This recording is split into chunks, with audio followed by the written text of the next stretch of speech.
How to post landscape pictures on Instagram. Now, before we head and start the tutorial, you gotta make sure first that you're currently running the latest version of the Instagram application.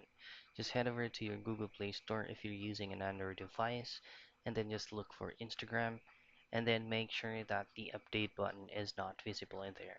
If it is, just simply tap on that and it will automatically update by itself.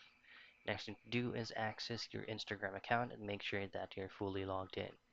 Now to upload the photos, just simply tap on this plus at the center portion of your screen and then choose the photo that you would like to post. And make sure, since we're trying to upload or post a landscape picture, make sure that your photo is already in a landscape form.